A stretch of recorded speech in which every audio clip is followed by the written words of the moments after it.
I am Kelly and I'm currently 28 years old.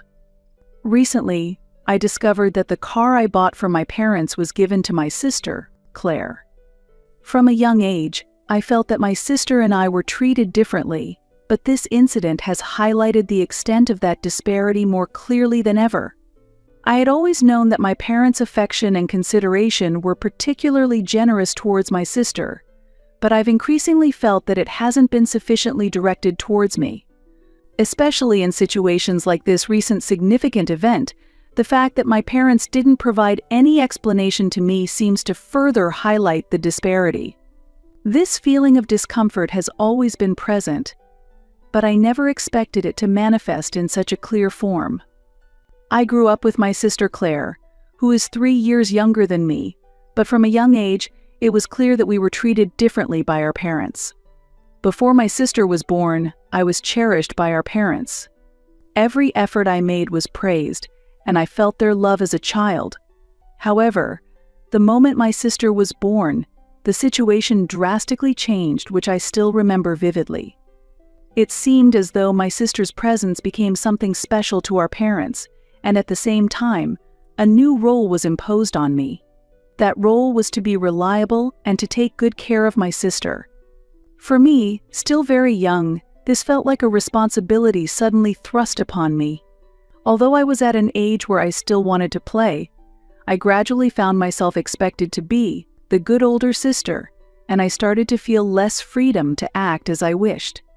Whenever a problem arose in the family or I forgot my homework, it was not just seen as a mistake but as unsisterly. On the other hand, my sister never seemed to be subjected to such severity. My sister, who resembled our beautiful mother, was often described by her as irresistibly adorable. As for me, I strongly resembled my paternal grandfather, who had opposed my parents' marriage, perhaps making it harder for my mother to show me affection. When my sister acted spoiled, she was often indulged, and family conversations always centered around her minor successes and actions. Every time I observed this, even at a young age, I inevitably understood that my role within the family was to strive and yield. One of the most memorable moments was when I achieved good grades as a result of my hard work in an extracurricular activity. I returned home excited to see how my family would react, but the conversation at dinner that evening was dominated by stories of how many acorns my sister had collected. My desire to be recognized and appreciated simply faded away in that atmosphere. Such minor episodes repeated often, gradually making me hesitant to share my joys and sorrows with my family. This feeling intensified because I believed that anything I shared would be diminished in comparison to my sister. My sister, unlike me, never had to deal with the responsibility, pressure, and was allowed to act freely under the warm gaze of our family. How this shaped her personality, I don't know, but she was always a bright and confident child, the opposite of what people thought of me. Sometimes my sister seemed aware of the special treatment, and when I asked, "Why am I always the one getting scolded?" she showed no reaction. This prompted a persistent question from my childhood. How can I be loved by my family? Looking back, perhaps our parents did not consciously favor my sister but had so many expectations of me that they went too far. However, as a child, I couldn't understand this and felt increasingly isolated within the family. This disparity deeply etched into my heart. Even as an adult, makes me feel awkward in my relationships with my sister and our parents. Every time I see my sister being treated specially, I lose sight of where I stand, growing up carrying the desire to be loved and recognized. Our home was never wealthy, and there was no room for unnecessary luxuries in our budget. Daily life was always a struggle, with no room for unnecessary luxuries. Even purchasing necessities often required careful calculation. Despite this, my sister always seemed to get what she wanted. I often saw my sister getting whatever she wanted, whether it was new clothes, toys, or trendy items. This frequently stirred complex feelings within me. I rarely desired material things, instead finding satisfaction with what I had and cherishing what was given to me. Yet, my sister freely followed her desires, acquiring things I had refrained from wanting. My parents consistently emphasized the importance of education, repeatedly advising me, "Study diligently for your future." I took these admonitions to heart and focused earnestly on my studies throughout my upbringing. The elementary school play was supposed to be a special day for me. After long rehearsals, I played a villager, a modest role, but I diligently learned my lines and prepared my costume. Although nervous, I hoped to fulfill my part well on the day. When my scene began, I delivered each line as practiced, clearly and precisely. However, a glance at the audience suddenly filled me with surprise and loneliness. My parents were nowhere to be seen. When it was my sister's turn to perform, my parents were there, cameras rolling, smiling and watching her every move with pride. It turned out that my parents had temporarily left their seats to move to a better spot and prepare their camera for my sister's performance. My sister was playing the lead role of a princess in the play, and they intended to capture her scene carefully on video. During my performance, it became clear that they were not concerned with me at all. I distinctly remember feeling as though a hole had opened up in my chest, and on the way home that day, I couldn't say anything to anyone. I just silently shed tears inside. I felt that my parents' love was directed solely towards my sister, and I pondered why the treatment between us was so different. It was always my sister who received new clothes and toys, while it seemed natural for me to endure and give up things for her sake. Without understanding why, as a child, I quietly endured days feeling like I didn't exist within my family. Through these experiences, a strong belief was etched into me to carve my own path through life. This belief has become a firm support in my life today. After graduating from college, I was able to secure a stable job in a technical field. Choosing this career was not only due to my own efforts but also thanks to the support of my father. Although it often seemed that only my sister Claire received preferential treatment, my father always supported me quietly. Even during school events, he would take photos of me, even from a distance. It was also my father who paid for my education. Thinking of how my usually reticent and awkward father had quietly saved money for me filled my heart with a tightness. Therefore, once I started working and earning a stable income, I made it my goal to gradually repay my father's kindness. At first, I was barely managing to support my own life, but by saving diligently, the time finally came when I could express my gratitude in a tangible way. I decided to gift my father a Lexus, a car he had mentioned long ago as one he hoped to drive someday. I remembered him bringing it up, a rare occurrence since he was a man of few words from my childhood and seldom expressed his desires openly. I vividly remember the day of the delivery. When I handed the keys to my father, his surprised expression gradually turned into a broad smile. It became a special day for me as well. What struck me most was seeing my father trying to hold back tears, saying, "I'm so happy to see how well you've grown up." Until then, there had been many instances of striving for the sake of my family, but this was the first time I could express my gratitude in such a joyful manner. When my parents received the car, they openly expressed their joy, saying, "We never imagined such a day would come." Seeing my father's genuine happiness made me realize anew the importance of expressing gratitude. Although I had once felt that I didn't receive as much affection compared to my sister, I finally realized that my father had always been pushing me forward, considering my future.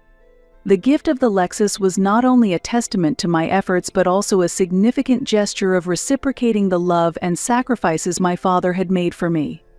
Initially, I had thought about discussing the car loan with my parents and sharing the responsibility, but seeing their emotional response, I decided to take full responsibility and pay off the 3-year loan myself. This decision wasn't easy, but I felt it was the appropriate way to show my gratitude. My sister, seeing the new car, smiled and exclaimed, "It's really cool." However, my sister had finished high school but neither continued to university nor started working. Seeing her depend on our parents and spend her time leisurely brought up complex feelings for me. While I continued to work hard and show my appreciation to our parents, my sister's carefree behavior felt somewhat irresponsible. Nevertheless, as a family, I reminded myself that it was more important to accept than to expect. I continued to work diligently, cutting unnecessary expenses to ensure I could repay the car loan. About a year after I gave the car to my parents, I went to my favorite cafe on a day off. As I entered the parking lot, I spotted the familiar Lexus. Surprised, I thought. Maybe my parents like this cafe too, and smiled as I went inside. However, I didn't see my parents anywhere. Instead, I found my sister at a window seat, relaxing and chatting happily with a friend. "It's been a while. I thought our parents were here because of the Lexus. Did you borrow the car?" I asked. My sister looked up at me, startled, and began to speak uncomfortably. "I asked our parents to let me have the car," my sister said. I was puzzled by her words and took a moment to understand the situation. A whirlwind of emotions swirled inside me.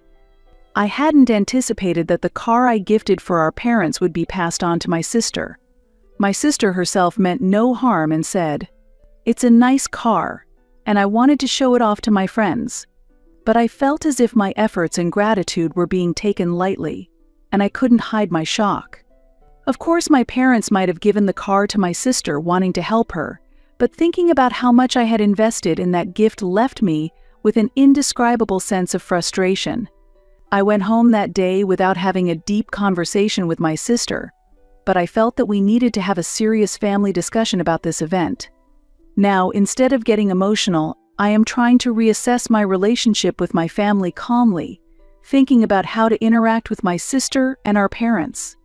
The next weekend, I went home to have a face-to-face conversation with my parents. I felt it was necessary to express the discomfort and dissatisfaction I had been feeling directly. While I was a bit anxious, I started the conversation with determination. As we began to talk, it initially seemed that my parents did not understand why I felt so strongly. However, as I pressed on, each of our perspectives and circumstances gradually became clear. "Why did you casually give the car to Claire?" "I gave it to you," I questioned. My father started to respond. "That's true," when my mother interrupted. "What's the problem? It's our freedom to use what we received however we want," she said. "That's true, but I wish you had consulted me first." "I gave it for you, Dad," I replied. My mother strongly argued that they were free to use their gift as they wished, which felt quite insensitive to my questions and complaints. I also asked something that had been on my mind. How did Claire pay for her driving lessons? She's not working, so I can't imagine she had the money. My mother looked uncomfortable and answered, "Claire asked us, and we paid for it." I had a feeling that would be the case. "But that means you use the money I've been sending to cover it, right?" Upon hearing this, my mother responded somewhat angrily. "What? Are you trying to dictate how we use the money you send?" "I'm not trying to dictate, but I send that money to help support the household. Using it for Claire's driving lessons is completely different from what I intended." My father tried to mediate our argument. "But she's important too. Claire is family, isn't she? I saved up to buy Dad a luxury car, a gift meant entirely for him. Why then would you give it to Claire?" My father always finds himself caught between us, unable to say much in front of my mother. My mother said, "You shouldn't worry about such minor details. We manage our finances well, and there's nothing wrong with what we're doing." I couldn't agree with what my mother was saying. "No, that's not it. I make sacrifices in my own life to send money every month, and it feels incredibly unfair for that money to go to Claire, who doesn't even work. If she wants a license, she should earn the money herself." I was shocked to learn that the money for my sister's driving lessons came out of the funds I had been sending each month for household expenses. For a long time, I had been sending money every month as part of living expenses, without deeply considering how it was being used. However, it appears that the money wasn't being used in a way I would agree with. Upon learning this, I felt very conflicted. At that moment, my feelings changed dramatically. After much deliberation, I decided to immediately stop paying the remaining loan payments. Of course, I also stopped the payments for living expenses. I realized just how unfair this situation was to me. I felt pressured by my mother's words, as if expressing any dissatisfaction would upset her. Even if I followed her words, I realized that I needed to value my own feelings. Soon after, my father sent several apologetic emails and called me, but I ignored them due to another shocking development. It came to light that the car's ownership had been transferred to my sister, and naturally, the bills for the car began to arrive for her. This too ended up having an impact in a way that I had not intended. My sister called me right after receiving the bill. "What the heck are you doing? You can't just stop the car loan like that. Why should I be receiving this bill?" "Calm down, let me explain. Yes, I've been paying the loan, but now that you've taken over the car, it's only right that you start paying," I responded. "Huh? What are you talking about? Since you started the payments, you should just continue. What am I supposed to do when you suddenly say that? The reason I was paying for it was initially for Mom and Dad, but now, there's no reason for me to continue. If you've taken the car, you should take on the responsibility." "Why should I take the responsibility? I don't have the money, and it's impossible for me to suddenly take over the payments." It was hard for me too. I sacrificed my own life, saving for the loan and remittances, but I've been silent about it until now. I owe you nothing, and I shouldn't have to pay the loan for someone who doesn't work and always relies on our parents. Don't just decide things on your own terms. Think it over, and then let's talk. Aren't you supposed to cooperate as a family? I've already cooperated enough with Mom and Dad. This time, I won't step back, because it's pressing on my life. Use this as an opportunity to find a job and become independent. Don't joke with me. Anyway, I can't accept such a unilateral decision. I will never forgive you." Afterwards, I received numerous messages from our parents. They pleaded for me to forgive my sister and to continue paying off the loan. They also wrote that they hoped I would help my sister so she wouldn't struggle in the future. However, I had many unresolved issues and couldn't accept their requests. While considering our parents' pleas, I knew I needed to confront my own feelings. This whole series of events made me deeply reflect on my relationship with my family.